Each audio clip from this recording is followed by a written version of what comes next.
schedule has offered you guys a lot of time for film and prep practice. Yeah.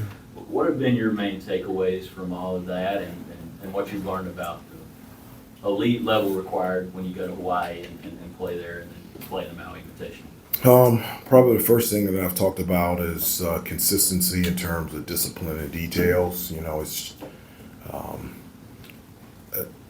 we have shown signs of playing great defense and being efficient on the offensive end, and it's about starting there and staying at that level, and you just have to do it. And so building habits, consistency, playing at that elite level, defensively, rebounding, taking care of the basketball, and dominating points in the paint. And so those are things that we talk about daily, and those are things not just in regards to this upcoming week or week and a half, but for the whole year. That's just going to be important for us, just tightening the screws on the discipline and details and diving into that. By the way, I forgot to tell you, Jalen Washington is the player that will come in after Hubert, if you want to ask. Jay Wash is coming. Jay Wash. Okay. They're screaming. Wait, the chest too? Oh yeah, he did a chest too. Just beating himself up. Yeah, this is nice. Hubert, why did you think it was valuable to play an additional game in Hawaii at the University of Hawaii before playing in Maui? Well, I mean, the schedule's already set, so but it's an opportunity to compete. It's an opportunity to play, and getting on that time zone, I think, is important for us. And when I was assistant for Coach Williams, prior to the Maui Invitational, we always played either on the West Coast, whether it's in California, or the last time, I think it was 2017, we were in Honolulu. So this is something that's been done before. I believe you said you don't really like tournaments where you play 3 successive days. Will you be playing in those after the season? I haven't said that I don't like it. I've never said that I don't like it. It's an honor and a privilege to play in the Maui Invitational.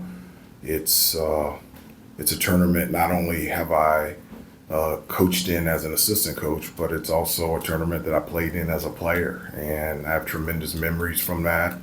And so, again, it really is a blessing and an honor to be a part of such a prestigious tournament that has a lot of history, especially in regards to our program, and we're really excited about the opportunity.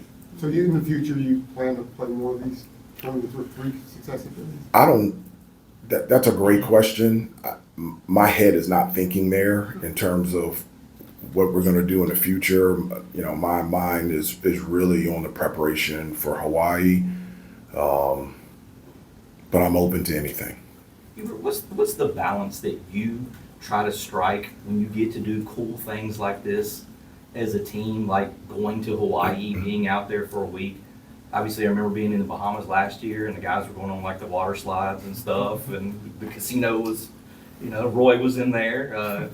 What is the balance you try to strike where you have these high-level opponents? Well, he has more time on his hands, so. It's true. There's some other guys in there too, but it's fine.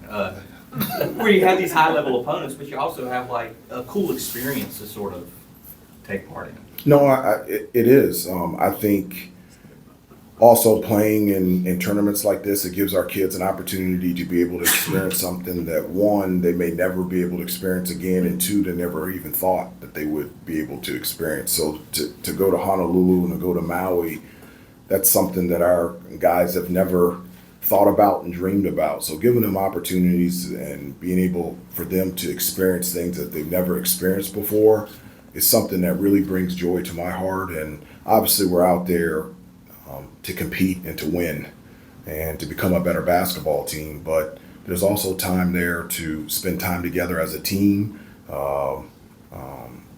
enjoy time together on the road, and be able to experience different places. And I just think it's a lot of fun. It's things that I remember for the rest of my life. I remember my time in Maui my sophomore year, and waking up at 6 o'clock in the morning. So Coach Guthridge took us on this bike ride. We had to go to the top of the mountain, and then we rode the bike all the way down. When we started, it was pitch dark. By the time that we got down to the bottom, it was, bright, and it was hilarious. Sounds dangerous. Yeah. Thinking about it at 54, yeah, it does. you know. But at 20, I was like, yeah, this is pretty cool. How many miles were in that? I don't know. I don't know why we did that. I don't know why we had to wake up at 5 in the morning to go ride bikes. But So Coach Smith wasn't there. Coach Smith wasn't there. It was Coach Guthridge. Coach Guthridge always did the excursions things. Yeah, that was. Was that your first trip to Hawaii, your sophomore? First time you'd ever been? Yeah. What was that whole experience like? Whole experience was the first game. We were down 9 with a minute to go against James Madison, and King Rice hit a leaner floater bank to win it. Then we beat Villanova in the semifinals, and then we played Missouri in the championship game, and I was 0 for 10, and we lost. Was Hawaii kind of what you expected to be from probably your ideal of Hawaii before you went there? Yeah, it was. I mean, it really was. I mean, it's beautiful. The people were terrific, and to be able to see water and the beach as clear as that was a really cool experience. You guys out-rebounded Kansas in their building, and you doubled up American the other night. Are you pleased with the direction you guys are headed on the glass? Yes, I've been straightforward and direct that we got to be a great rebounding team, and we want to dominate the boards on both ends, not just defensive rebounding percentage, but also on the offensive glass as well. Yes, that was good that we out-rebounded Kansas. We out-rebounded a bigger team in Elon, and then we were able to dominate the boards against American. That's huge for us. I've been straightforward and direct that, the number one determining factor in outcome of game is rebounding the basketball. And so for us to rebound that way in the direction that we're going is something that we stress and talk about every day, and how important it is for the success of this team. Drake had 11 the other night. He Yeah. looks like a guy that's going to be a high-volume rebounder the way he plays. What is it about him that kind of leads you to believe that he's going to be one of those kind of guys too? Well, I mean, fundamentally he's sound, so he's always boxing out, and he has the athleticism and the length to be able to go get it, and also the drive to be able to do it. I think he can be one of the best, if not the best, rebounding guard ever in Carolina history once he consistently goes to the offensive glass. I think he can be a great offensive rebounder, and so 11 rebounds is something that wasn't surprising to me that he got against American, and it's something that we need for him moving forward. Do you have an update on Ian Jackson, James Brown? Yeah. They practiced yesterday. So you kind of anticipate they'll be good to go for Hawaii? Yeah, I anticipate them, but they practiced fully yesterday. Hubert, with the setup in Maui being like it is with 3 games in 3 days, do you sort of treat this like you would, an ACC tournament run or an NCAA tournament run, as far as just practice and logistics and scouting, things like that? Yeah, I mean, it's a little bit different than the NCAA tournament in regards to, it's 2, and then you get another week if you are fortunate enough to advance. But, it's basketball. We're playing 3 games in 3 days against great competition, and one of the things that I like about this team is the versatility and the depth, especially playing 3 games in 3 days. And so I'm hopeful that that'll help us be fresh, whomever we play. And so, but the approach is to take it 1 game at a time. Obviously, our mind is fully on Hawaii, and after we play them, then we'll focus on the next game. Is there a common thread or reason for slow starts that you've seen for at least 3 games this season? Yeah. No, I think they've been slow both ways. I think it's been slow a little bit in terms of the rhythm offensively, but I would say against Kansas, we got off to a pretty good start at the beginning of the game. And then it was after maybe like the 10-minute mark, and that's when we struggled defensively getting stops, and we'll turn the ball over on the offensive end. So I wouldn't say it was all 3 games. Again, it goes back to just the consistency that we're looking for, playing at a high level on both ends of the floor and being able to get there and to be able to stay there for a full 40 minutes. Hubert, this year, I know you were asked about earlier the other day, but it seems that 2 or 3 games, he's kind of taken more of a command, I guess, of the offense, if you will, as far as, kind of running the show, things like that. I guess to what extent have you seen that? I know he's a more comfortable player at this point, but how have you seen him kind of, taking control in that way and just kind of getting everybody involved and things like that? Yeah, well, first of all, I'm not the type of coach of, he's the one that controls the offense. He's the one that gets everybody involved. I've said a number of times, the more playmakers that we have on the floor, that's good news for us. And so we have a number of playmakers, RJ, Seth, Elliott, Drake, a number of guys that have the ability to make plays. And so that's really beneficial for us. But the play of Elliott, I'm just really happy and proud of. I was saying to my wife the other day, that's one of the best parts about this job is seeing guys grow and continue to, not just grow off the court, but also their growth on the court. And just to be able to see the difference in level of confidence and awareness out there on the floor of Elliott is really fun to see. And it's fun to be a part of. And I'm just really proud of him. For all the good things that Drake does, he's so versatile. Is offense something that you talk to him about? Because it looks like sometimes he might pass up a shot or defer, just being unselfish and keeping the ball moving. Is that? I mean, he's obviously very good defensively and all these other things. Do you talk to him about offense? Do you try to maybe encourage that from him? My conversations with all the players in regards to offenses, whatever is in your bag, I want you to be able to use it. I want you to be able to use your gifts and talents out there on the floor. I don't recruit. I don't play. I don't coach role players. We obviously talk about what are good shots, what are bad shots, what are efficient shots.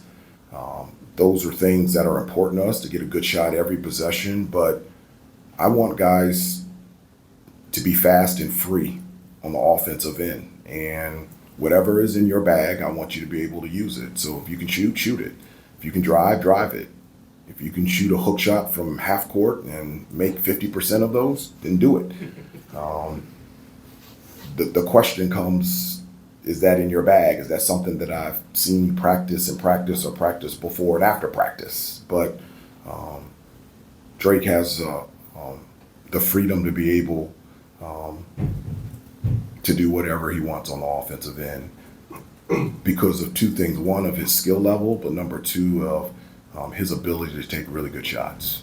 We get Jalen here in a few minutes. When you think back to his path to this point, what he had to deal with the knee injuries and everything else, and showing the patience he did to get to where he is now, is there a measure of satisfaction just seeing him out there playing 25, 30 minutes and seeing his game blossom and gaining that next level of confidence in order to be able to play that many minutes here? Yeah, he's gone through a lot. I mean, all the way back to high school, missing his senior year. I couldn't imagine having to miss your senior year, and then his freshman year wasn't really cleared until halfway through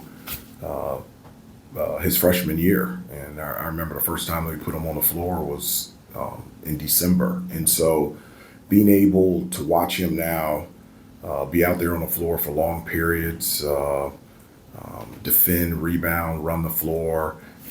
Really, it's the best. I was joking about it, but to see that emotion out of him, that was an emotion that came from, yes, he made the basket, but also, look what I've gone through. Yeah. And that's something that I've said before, and maybe I'm taking this one too far forward, but those are the tears that guys have at senior night. It's not because everything went great. I made every shot. I never turned the ball over. I got every rebound. It's also the perseverance through difficult and tough times that have allowed you to get there. And that reaction that he had in the game against American, I think it was more than just making a basket. I thought it was him being out there on the floor and all that he has persevered and gone through. Is he a guy that you needed to have conversations at times dealing with this, because that first year he didn't really play? He was thrown in there against the Virginia and Louisville, but otherwise didn't play much. And then last year had to show a lot of patience, or is he just wired in a way where he handled it well? You guys saw him handling well, so he didn't really need any extra love or encouragement or whatever. No, I spend a ton of time with the players and relationships with them and talking with them. And I think Jay Wash has always been about the process and understood that it's going to take time. And that's something, especially now in college, that, you know, it's harder for guys to be able to do. And he really took advantage of that time that he was out. He took advantage of practicing against Armando every day and being able to watch him and how he prepared, how he played, how he practiced. And he's getting that opportunity now. And I always tell the guys, you know, you are going to get an opportunity. I can't tell you when, where, how, and the manner in which you're going to get it. But when you get it, are you going to be ready? That's the question. And Jay Wash has been ready. Time for one more before we go to Jalen. Is the J Wash that you see every day, that we saw on Friday, the one that you see every day in practice? And what do you think are next steps for him in order to consistently perform at this high level?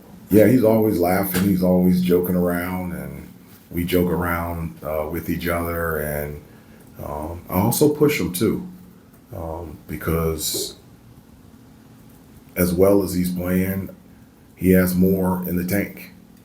And I want him to reach his full potential here. And he's an unbelievable kid. To be around him every day and to be able to coach him, but to have a relationship with him is something that I value tremendously. We'll go get him. Yeah. Thank you, Coach.